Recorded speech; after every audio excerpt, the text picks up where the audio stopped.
అసలు ఫోటోగ్రాఫర్ అంటే నీకెందుకు అంత చులకన? హాయ్ ఫ్రెండ్స్, వెల్కమ్ టు మన వ్లాగ్స్. నేను అసలు ఈ టాపిక్ ఎందుకు అంటున్నాను అంటే, వీడియో ఎండ్ వరకు చూస్తే నా ఫ్రస్ట్రేషన్ ఏంటి, ఆ ఫ్రస్ట్రేషన్ కాదు, అసలు చాలామంది ఫోటోగ్రాఫర్స్ ఈ రోజుల్లో ఫేస్ చేస్తున్న ప్రాబ్లం ఏంటో నేను చెప్తాను. ఫస్ట్ ఆఫ్ ఆల్ మన ఛానల్ని సబ్స్క్రైబ్ చేసుకోండి. వీడియోలోకి వెళ్ళిపోతే, ఫోటోగ్రాఫర్ ఎందుకంటే చులకన అనేసి అంటున్నానంటే, ఫస్ట్ ఫోటోగ్రాఫర్ తోటే స్టార్ట్ అవుతుంది. ఒక మ్యారేజ్ ప్రోగ్రామ్ పట్టిన తర్వాత మనకి ఏమొస్తున్నాయని చూసుకోరు. నాకు ఇంతే కావాలి, 10,000లో నాకు పెళ్ళి మొత్తం కావాలి, అందులో నాకు రిసెప్షన్ కావాలి, నాకు ఎంగేజ్మెంట్ కావాలి, నాకు హల్దీ కావాలి, అన్నీ కావాలి అనేసి అంటారు. బడ్జెట్ తక్కువ, డేట్స్ మాత్రం మస్తు పెట్టుకుంటూ ఫస్ట్ మ్యారేజ్ అనుకున్నతోటే ఫోటోగ్రాఫర్ తోటే స్టార్ట్ అవుతుంది. మీరు అనుకున్న ఇది మాత్రం నిజం. ఎట్లా స్టార్ట్ అవుతుంది అంటే, ఫస్ట్ హల్దీ ఫంక్షన్ నుంచి, haldi function, pre wedding shoot, మళ్ళీ ఇంకా బ్యాచిలర్స్ పార్టీ అని, ఇంకా some other formalities etcetera etcetera etcetera, అవన్నిటితోటి స్టార్ట్ అయ్యి రిసెప్షన్ తోటి ఎండ్ అవుతుంది. అక్కడ వచ్చేది ఫస్ట్ ఎవ్వరు రాకున్నా, ఇంట్లో రాకున్నా ఫస్ట్ వచ్చి ఫోటోగ్రాఫరే వచ్చి కూర్చుంటాడు. వచ్చి కూర్చున్న తర్వాత ఎవ్వరు కూడా పట్టించుకోరు. టీ తాగిండా, టిఫిన్ చేసిండా, లంచ్ చేసిండా, ఒకవేళ లంచ్ టైం అయితే, నైట్ డిన్నర్ టైం అయితే డిన్నర్ చేసిండా, ఇవన్నీ పట్టించుకోరు.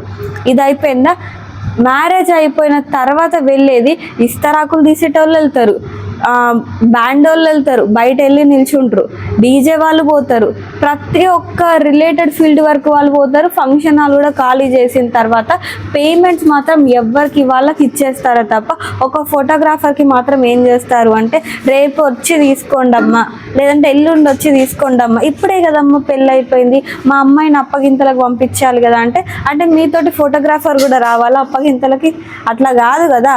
అందరికి ఇప్పుడు ఫంక్షన్ హాల్లోడు వెకేట్ చేసేటప్పుడైతే అమౌంట్ తీసుకుంటాడు, క్యాటరింగ్ వాళ్ళు వెకేట్ చేసేటప్పుడు అమౌంట్ తీసుకుంటారు, అండ్ ఇంకా కొన్ని ఈవెంట్స్ అయితే ఉంటాయి కదా, వాళ్ళైతే అమౌంట్ తీసుకోకుండా మిమ్మల్ని అయితే పంపించారు కదా. ఓకే, డెకరేషన్ వాళ్ళు కూడా ఇంక్లూడెడ్, డెకరేషన్ వాళ్ళు కూడా మీతోటి అమౌంట్ తీసుకోకుండా అయితే పంపించారు కదా. మరి ఫోటోగ్రాఫర్కి ఎందుకంత?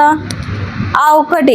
ఇంకొకటి ఏంటంటే, ఫోటోగ్రాఫర్ ప్రతి ఒక్కటి మీ మ్యారేజ్ మూమెంట్స్ని మెమొరబుల్గా, అంటే మ్యారేజ్ నుంచి పిల్లలు పుట్టేంత వరకు ఆ మెమొరీస్ అయితే మీతోటే ఉంటాయి. అంత మంచిగా క్యాప్చర్ చేసిన పర్సన్కి మీరైతే వాల్యూ ఇవ్వరు. ఎందుకు వాల్యూ ఇవ్వరంటే, కనీసము ఆ పర్సన్ తిన్నరా తినలేదా అనేసి ఈవెంట్లో అయితే పట్టించుకోరు. మీరు చాలా బిజీ అండి, మీరు మ్యారేజ్లో హ్యాపీగా ఉంటారు, ఆ హ్యాపీనెస్ మూమెంట్స్ని క్యాప్చర్ చేసే ఫోటోగ్రాఫర్కి కనీసం తను తిన్నరా, ఒక్క 5 నిమిషాలు రెస్ట్ ఇద్దాము, వాళ్ళు 24 hours మీరు ఎన్ని రోజు అయితే ఈవెంట్ బుక్ చేసుకుంటారో అన్ని అవర్స్ నిల్చునే ఉంటారు.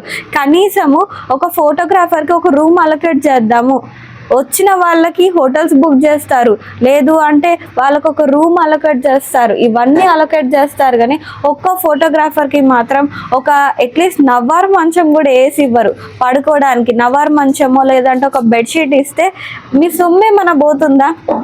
ఇది అయిపోనివ్వండి. ఫోటోగ్రాఫర్స్ ఇప్పుడు ఈ ఒక్క విషయంలోనే కాకుండా రెండో రకంగా కూడా మారుతారు. ఏంటంటే, ఓన్ ప్రోగ్రామ్స్ తీసిన తర్వాత కస్టమర్స్ ఇలా సతాయించడం స్టార్ట్ చేస్తారు. ఫస్ట్ దిగడానికేమో నేను హెసిటేట్ చేస్తాను, నేను కొంచెం ఇంట్రోవర్ట్ని అంటారు. మళ్ళీ అది ఆల్బమ్ అవుట్పుట్ వచ్చిన తర్వాత నా ఫోటో మంచిగా దిగలేదు అంటే, బడ్జెట్ని బట్టి వాళ్ళు కెమెరాస్ అనేది బుక్ చేసుకుంటారండి. మీరు ఒక 5 lakhs ప్రోగ్రామ్ పెట్టుకోండి, డ్రోన్ వస్తుంది, క్యాండిడేట్ షూట్ వస్తుంది, ఇంకా ఎక్సెట్రా ఎక్సెట్రా అన్నీ వచ్చేస్తాయి. అదే మీరు ఇచ్చే బడ్జెట్లో 20-30,000 బడ్జెట్లో నాకు అలా బాహుబలి VFX కావాలి అంటే ఎలా వస్తుంది? ఇదొకటి. సెకండ్ సినారియో ఏంటంటే, ఇక ఫోటోగ్రాఫర్స్కి విరక్తి పుట్టి ఓన్ ప్రోగ్రామ్స్ తీయడం మానేసి వేరే అంటే టేకర్గా వెళ్తారు. అంటే వేరే వాళ్ళ ప్రోగ్రాము వీళ్ళు తీయడానికి నార్మల్ పర్సన్గా వెళ్తారు. అక్కడ ఏం జరుగుతుంది అంటే, కో ఫోటోగ్రాఫర్ ఒకరు ఉంటారు, వాళ్ళు ఏం చేస్తారు, వచ్చిన కొత్త పర్సన్ కదా అనేసి వీళ్ళకి ఫోటోలు అప్పైపోయి, అమ్మాయి చూడండి అమ్మా, కళ్ళు కొట్టినా కూడా అమ్మాయి చూడండి అమ్మా అనేసి వాళ్ళతోటి ఉర్రించుకుంటూ ఫొటోస్ అయితే తీపించుకుంటారా. మళ్ళీ ఇక్కడ కూడా సేమ్ సినారియో, ప్రోగ్రామ్ అప్పచెప్పిన పర్సన్ ఏం చెప్తారు అంటే, అన్న ఇగో వాళ్ళు నీకు తెలిసిందే కదా 2 రోజుల తర్వాత ఇస్తా అన్నారు అంటే, పాపం ఈ పర్సన్ కూడా నిజమేనేమో, సరే నాకు కూడా నిజంగానే ఇట్లా అయింది కదా, మేబీ ఆ పర్సన్కి కూడా ఇట్లనే అయింది కావచ్చు అని ఒక 2 days వెయిట్ చేస్తారు. 2 days వెయిట్ చేసిన తర్వాత ప్రోగ్రామ్ మాట్లాడిన పర్సన్ ఖచ్చితంగా 2 days లోపైతే అమౌంట్ తీసుకుంటాడు. ఈ పర్సన్కి ఏం చెప్తాడు, భయ్య కస్టమర్ అయితే ఇయ్యలేదు అని. ఇప్పుడు ఈ పర్సన్ వెళ్ళి డైరెక్ట్గా కస్టమర్ తోటి కాంటాక్ట్ అవ్వడు కదా, అక్కడ ఏం చేస్తారు, అట్లా వారం గడుస్తుంది, అసలు కస్టమరే వేరు, అసలు ఆ కస్టమర్ నిజంగా అమౌంట్ అయితే ఇయ్యలేదు, తీసి వేస్తున్నా అంటే మనం ఓన్గా అమౌంట్ పెట్టుకోవచ్చు కదా. ఆ కస్టమర్ నీకు ఆల్బమ్కి అమౌంట్ ఇస్తాడు, అండ్ నువ్వు వచ్చినందుకు నీకు ఛార్జెస్ ఇస్తాడు, ఇంకా ఎక్సెట్రా అమౌంట్ అయితే నీకు ప్రోగ్రామ్ మాట్లాడిన పర్సన్కి అయితే అమౌంట్ ఇవ్వకుండా ఉండడు. జరుగుతుంది, ఎందుకంటే మాకు ఇది పర్సనల్గా జరిగింది ఫ్రెండ్స్. సో ఫ్రెండ్స్ ఇవన్నీ మా ఆయన లైఫ్లో జరిగిన రియల్ ఇన్సిడెంట్ ఫ్రెండ్స్. ఎందుకు అంటే ఈ కో ఫోటోగ్రాఫర్ అనేది మా ఆయన ఒకప్పుడు 3 years 4 years ఎన్ని ఫీల్డ్లో అంటే ఎన్ని ఇయర్స్లో ఈ ఫీల్డ్లో ఉన్నారో నాకైతే తెలియదు, కానీ ఇది మా ఆయనకైతే నిజంగా పర్సనల్గా జరిగింది. 2 scenarios అయితే జరిగినాయి. సో ఆ అమౌంట్ ఎప్పుడైతే బ్యాలెన్స్లో పెట్టుకుంటారో వాళ్ళకైతే నిజంగా కొంచెమైనా అనిపించాలి కదా, ఈ పర్సన్ని చూసినప్పుడు అయ్యో నేను ఈ పర్సన్కి నేను 30,000 ఇవ్వాలి 40,000 ఇవ్వాలి. రోజు పొద్దున్న లేస్తే ముఖాలు చూసుకునే వాళ్ళే కదా, కొంచెం మా ఆయన్ని చూసి కొంచెం పాపం అయితే అనిపించాలి కదా. ఈ వీడియో మాత్రం వాళ్ళ కోసమే, స్పెషల్గా వాళ్ళ కోసమే, నాకు టైం లేకున్నా కూడా నా టైంని కేటాయించుకొని వీడియో తీస్తున్నాను.